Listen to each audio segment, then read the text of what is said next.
Wild for the Weekend is sponsored by the following supporters. Hopcop Premium Meats are third-generation BC farmers, roaming pasture-fed, non-GMO, grain-finished cattle with no added hormones and steroids. We source local produce and specialty grocery selections located on Old Dewdney Trunk Road in Pitt Meadows. hopcopmeats.ca. Hello everybody and welcome to Wild for the Weekend. Today we are going to work beautifully with some flour. We're going to make a really nice baguette and drop in some flax seeds into that, and we're going to make pillowy, soft, beautiful gnocchi in a beautiful, rich, roasted tomato sauce. So today we're working with gorgeous, organic, locally milled flours, and we will welcome you back in just a few minutes on Wild for the Weekend.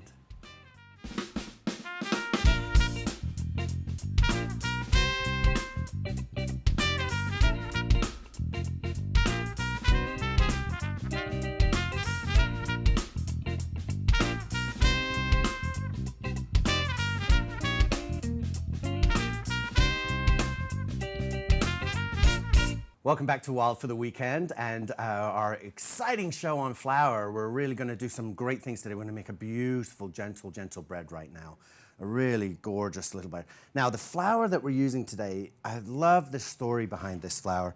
It comes from the Valley, and originally, many years ago, there was a very small restaurant called the Homestyle Restaurant in Chilliwack, and the lady was from Switzerland and wanted to make some breads and couldn't find a flour here. So her husband actually went and found a mill, ground flour for her, brought the flour, she made the bread, and literally the company transformed from a cafe into a flour and grain supply company. And they're doing an amazing job. Pure organic, 100% certified, and some really beautiful grains. And so we're gonna work with them today and some flour. So, first of all, in our bowl to make this beautiful baguette, we have just 3 cups of plain all-purpose white flour. The thing that you'll notice about this flour is that it absorbs water at a much deeper rate. I often compare it to when you're working with different sugars. Icing sugar soaks up water. Well, this soaks up the water really rapidly, so be aware of that. Okay, so to the 3 cups of the white flour, we're going to add 2 cups of whole wheat, sprouted whole wheat flour, and that we're just going to mix. We're going to use our hand. I washed my hands. I promise they're cleaner than clean. Put into that about a half a teaspoon of yeast, just dry yeast, and make sure it gets spread around. I'm going to add 2 teaspoons of salt, fleur de sel, in there, and that will work with the yeast, and it just gives it a little reaction and the ability to grow. And I'm going to add to that, I'm going to add some flax seeds, about a tablespoon and a half of some flax seeds. And then I'm going to add some chives. And you want to add all of the dry ingredients together. So we're just going to chop up some chives, not too many, because we don't want to incorporate too much liquid into it. So about, I don't know, half a cup of chopped chives in there. And then to that, we're going to add 2 1/3 cups of water, cold water, room temperature water, not hot water. We do want the yeast to activate, but we don't want it to be overactivated. So take your hand, God gave you the best tool in the kitchen. Take your hand and just make this into a really beautiful, loose dough. Now, if you have the dough comes together, it should be a very light, very simple dough. It shouldn't be a hard, this is a no-knead dough, so there's no kneading of this, there's no knocking it back and proofing it. We do proof it, but we don't knock it back once we've proofed it. And what'll happen is incorporate as much of the flour as you can into this. Get it really in there. This is the most work that we put into this bread. And then what we do with it, take it off your fingers. Then what we do with it is we are going to proof this in a proofing oven for about, actually, I leave this out overnight, 24 hours. You can do it for about 12 hours. And then, so we're just going to reserve this to the side. And this has been proofing for 24 hours. And if you look inside, you'll see that it looks wet and kind of bubbly. And you see all around in here, it's very tacky. So what we're going to do now is flour our hands really well and put some flour onto the board, and then you're just going to pull that out of the bowl. It's very soft at this stage, very tacky, very sticky, but incredibly soft at this stage.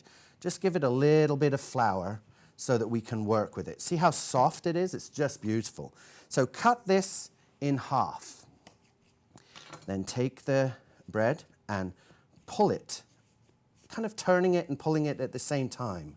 You want to get it to about, I don't know, that length. What we have is our tray, and it literally goes onto the tray. There we are. And do it with the second one now. Really light. So all we've done is we've mixed the flour, the yeast, and the water together. We've left it for 24 hours, and we've taken it out of the bowl. We've covered it in some flour, and we've literally pulled it apart. We've done nothing stressful about this. All I'm going to do on top is put a little bit of fleur de sel. And what happens next is it goes into a proofing oven and will proof for about an hour. And after the hour, then we'll take it out and we'll put it into the oven. So I'll pull this one into the oven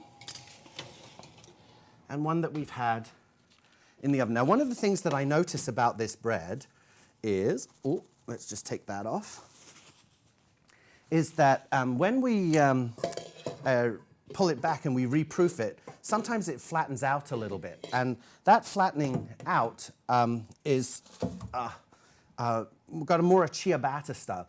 If you want to have a more baguette style and a puffier one, don't proof it in the bowl. Actually mix it, cut it in half, roll it, and proof it as a bun there. What I'm going to do is I'm actually going to put some more flour on top of this and a little bit of the fleur de sel. This is the balsamic fleur de sel, and I just want to give it as a little bit of flavor on top of the bread. And then this would go into an oven for 30 minutes, a 450-degree oven, which is a very hot oven, but it will cook the bread beautifully. And then when it comes out, you'll hear us, we'll tap it, and it sounds very, very hollow. It's got a really lovely, dense kind of sound to it. So really encouraging to work with these flours. They reduce the chances of stroke and cardiovascular diseases in enormous numbers. Strokes are reduced by 30% when we eat whole grains and flours, or flours made from whole grains that have the elements all left into them. And also have your flour ground and use it within a period of time. Flour dies after a period of time, so use it and keep it. The reduction of heart disease, and cholesterol is a big thing. It reduces cholesterol. And the history of our beautiful flours and grains. 10,000 years ago, 10,000 BC actually, sorry, we were eating the whole grains, but it took us a further 4,000 years to actually grind the grain down to create a flour, and it was the pharaohs who created that. And once they started grinding it down, they actually created breads, and they had 40 kinds of breads in their kitchens, so they really did a beautiful job. So here we are, we're going to pop this into the oven for 30 minutes, and you'll see it next, all beautifully brown, and when it comes out of the oven.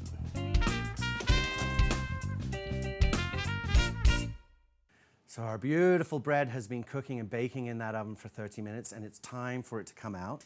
I'm just going to pull it from the oven. One of the things that I did forget to tell you earlier that I want to mention is that you'll see on the tray I have a little dish of water. And I put the little dish of water on the tray just to keep moisture. Bread loves moisture. It likes that damp environment to work in. So here, let me lift this off. And that will help us out a lot. There we are. Our loaf. We're going to sit them on a rolling tray, a cooling rack. That's the sound that you're looking for. That lovely tap that we got there is very, it means that the bread is cooked through. And this bit here just came off the parchment. There we go. So, and you'll notice that the fleur de sel didn't melt, that the actual salt that we put on top kept its body and its form. It didn't melt and go through the bread. And that is purely and simply because it's, the heat is a dry heat and it wasn't going to affect it. But I want to I would leave these for about, I don't know, maybe 15 or 20 minutes to cool down thoroughly. But I want to show you. So I'm just going to cook. It's got such a beautiful crust and a really gorgeous, look at the inside of that, has a gorgeous texture. Very, very, very fine bubbles. That shows a quality flour that you used in the bread. Remember, this is, I love this, that we're making a similar type of bread that they made in pharaonic times. So pharaohs would have eaten this bread. They had 40 styles of bread in their time. And this was one of the styles that they used. They used unleavened breads and they used unkneaded breads. And they only did that because they literally just discovered by accident the grinding of the wheats and found that flours could be made. I really have enjoyed making some bread with you today. And when we come back, we are going to make some gnocchi, a really lovely, soft, pillowy gnocchi. So join us again in a couple of minutes on Wild for the Weekend.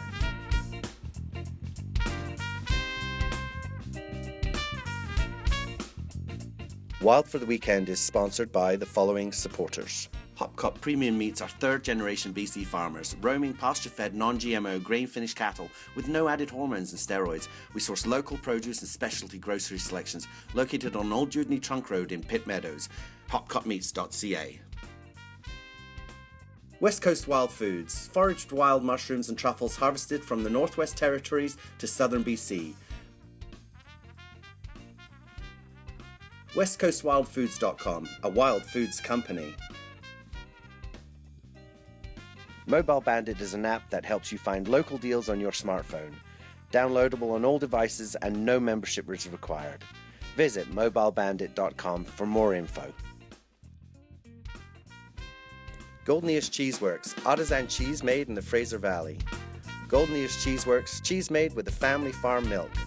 3-year cheddar, Yorkshire Blue, and Brie.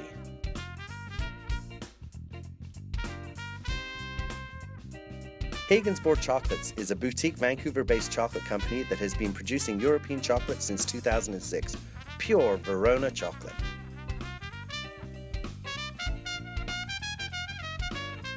Third-generation family farm in the Fraser Valley. Fraser Valley Specialty Poultry has free-range duck and goose, duck sausage and smoked duck breast, organic chicken and ground duck patties. Fraser Valley Specialty Poultry in Chilliwack, BC. fvdg.com.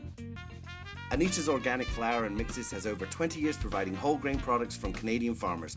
Anita's is certified organic grains, flour, cereals, mixes, and sprouted products. Their granite stone mills and low temperature milling preserve the nutrition for whole grain food. AnitasOrganic.com.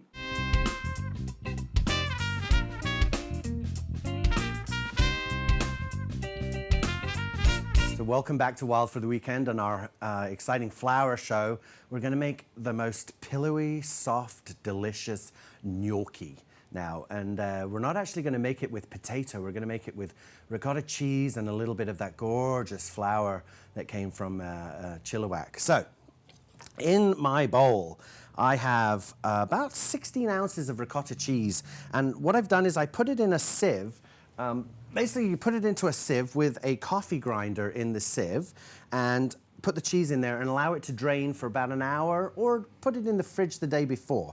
And what it does is it will take all of the whey out of the ricotta and give it this really nice kind of firm but lovely and pillowy soft texture. So to that, we are going to add some salt, beautiful fleur de sel. We're going to add an egg and just crack the whole egg into the ricotta. We're going to add then some grated Parmesan cheese and about 3/4 of a cup of flour goes in there as well. And what we're going to do is incorporate all of these ingredients together really well. Now, you can use a spoon and it will do it, but just take a minute and really incorporate this. You want to make sure that the ricotta and the flour have both incorporated really well. Once you get to this stage, take it and really incorporate it using your hand. And that'll give it that beautiful, when you feel it, it's so rich and, oh, there's just such a beautiful texture to it. Now, once you get it into the bowl and it comes all together, you'll notice that you've been able to mix it together really well because you'll see even distribution of the cheese in there, so you know that you've done a really good job. We're going to take that and we're going to, I'm going to hand it off to my handy offset person, and it's going to go into the fridge for about 5 minutes, and then we'll pull it out. In the meantime, what I'm going to do is I'm going to start our sauce that we're going to actually serve with the gnocchi. So in the skillet I have, and what I'm going to do is actually, I think I might move that to this skillet here. There you go, into this space here. So to the skillet, I'm just going to add some olive oil, quite a bit of olive oil, 2 or 3 tablespoons of olive oil. I want it to be a sauce. We're going to incorporate it into a sauce. And then add in there some shallots and tomatoes, whole cherry tomatoes, and a lot of them. Put a good cup or so in there. And we're going to let them saute down really gently. This is a very basic tomato sauce. So.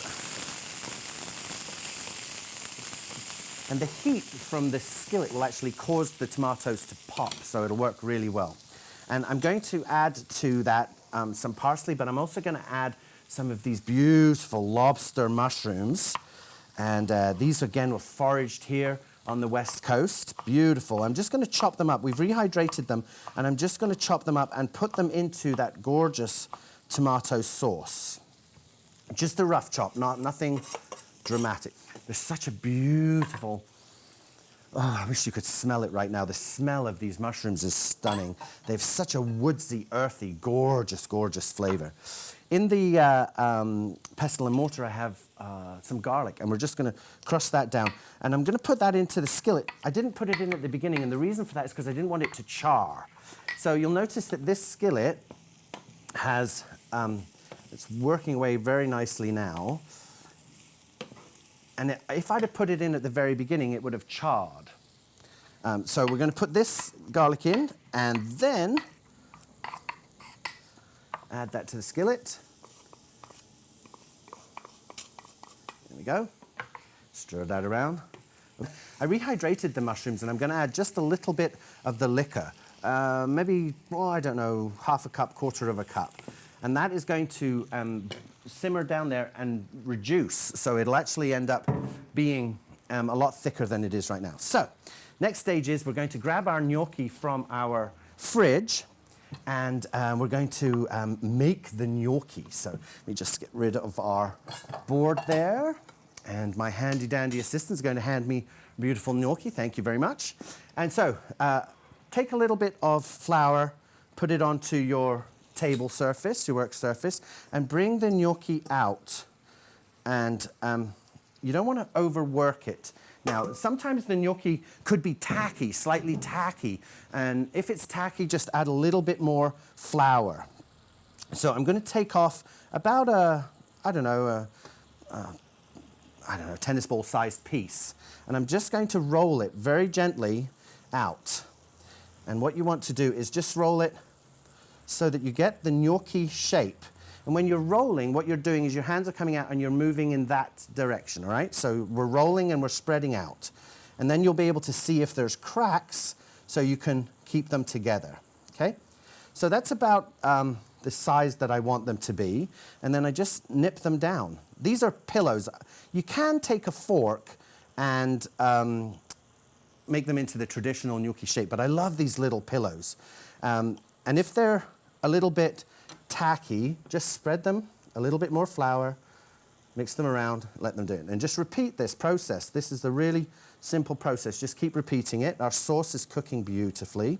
We have our flour on our board, and we're just creating the gnocchi, and you can feel the gnocchi.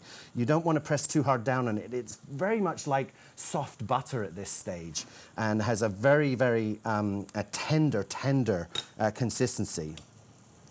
Just chopping these down and making the lovely. And if you wanted to add a seasoning into them, you could add something like some caraway seeds, maybe a little bit of garlic, some parsley. Again, chives in here would be just beautiful.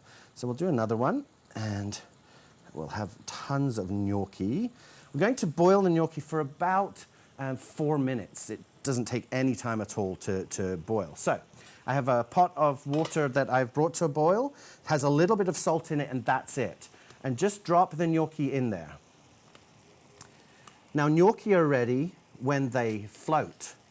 So put them into your pot, and you don't want to stir these too much because You don't want to cause them to break up. So we just put them in, and then we're going to bring this pot back to a boil very rapidly. Okay, because you'll notice that it's come away from the boil because we put something in there and it reduced the temperature. So our gnocchi's been cooking beautifully, just simmering in that water. You can see on the inside it's come to a float, so the gnocchi is ready. We can actually take it off of the heat. So I'm just going to take it off and strain it just through a sieve. Nice and gently. Now this gnocchi is very, very, very gentle, very soft and very pillowy. So very gently just put the gnocchi into our sauce and mix it into the sauce. We're going to get our plate ready. So, a beautiful plate. We're going to take a little bit of the blackberry fleur de sel that we've been using. Really nice. And then just take our gorgeous gnocchi and put it onto the plate. I like to keep it around the middle. I love this sauce because it coats it, it doesn't coat it. You get some, you don't get some. And then a little garnish of a sprig of parsley. And this is our gnocchi with our roasted tomato sauce, a really beautiful, light, gorgeous lunch or a really nice, healthy supper. We'll talk to you in just a few minutes when we're back on Wild for the Weekend and we do some salt lessons. See you again in a minute on Wild for the Weekend.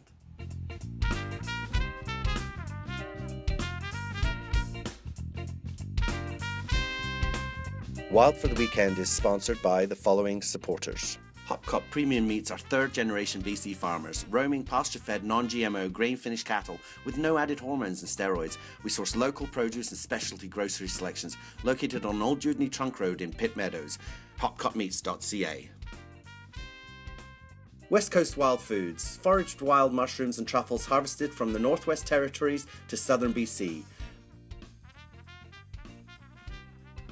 westcoastwildfoods.com, a wild foods company. Mobile Bandit is an app that helps you find local deals on your smartphone. Downloadable on all devices and no membership is required. Visit mobilebandit.com for more info. Golden Ears Cheeseworks, artisan cheese made in the Fraser Valley. Golden Ears Cheeseworks, cheese made with the family farm milk. 3-year cheddar, Yorkshire Blue, and Brie.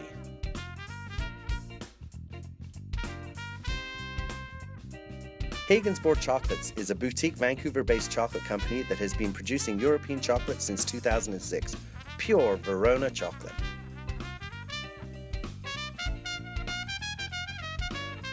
Third-generation family farm in the Fraser Valley. Fraser Valley Specialty Poultry has free-range duck and goose, duck sausage and smoked duck breast, organic chicken and ground duck patties. Fraser Valley Specialty Poultry in Chilliwack, BC.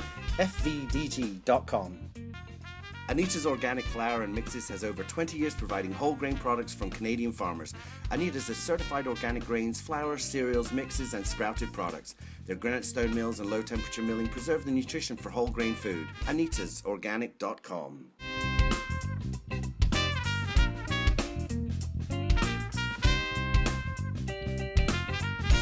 So welcome back to Wild for the Weekend, and as promised, we are going to talk fleur de sel. I'm a little bit of a salt snob. I don't use regular salt in the house. I avoid it like the plague. I use fleur de sel, and when I first arrived here and I first started doing television, I got the nickname of the sel snob because I refused to use any other. And I was getting my fleur de sel from France for an awful long time, but then I met somebody here on the West Coast on Salt Spring Island who's actually making a fleur de sel from the water off of the Pacific coast, which is just amazing. They actually pump it from thousands of feet underneath Salt Spring Island, and it comes up and they allow it to evaporate under a very mild heat in trays and allow the crystals to grow, the cell crystals to grow, and they're scooped off by hand and they are flavored by hand as well, and I have a few to show you today. The first one that I have is actually a smoked cell, and this is older smoked with a beautiful mild smoking on this, so it gets a gorgeous color and a very, very soft smoky flavor.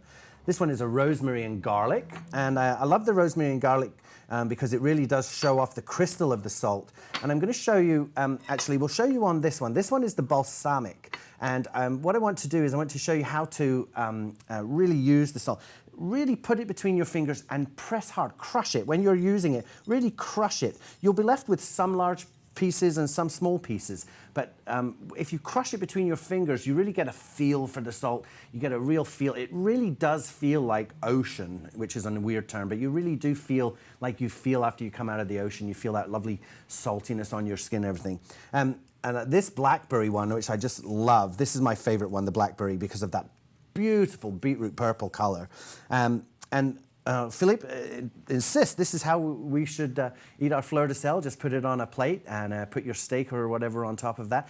A little later on in the series, you'll see me using a lot of fleur de sel, and I use it as a garnish and seasoning garnish at the end of our meals. So we're not putting too much into our recipes. It's been a real joy working with you today on our flour show and introducing you to a little bit of fleur de sel. Again, go to our website and you can get links to all of the sites that we're using the food on the show in this series. And we'll see you again. Take a little time and enjoy it. Get wild for the weekend.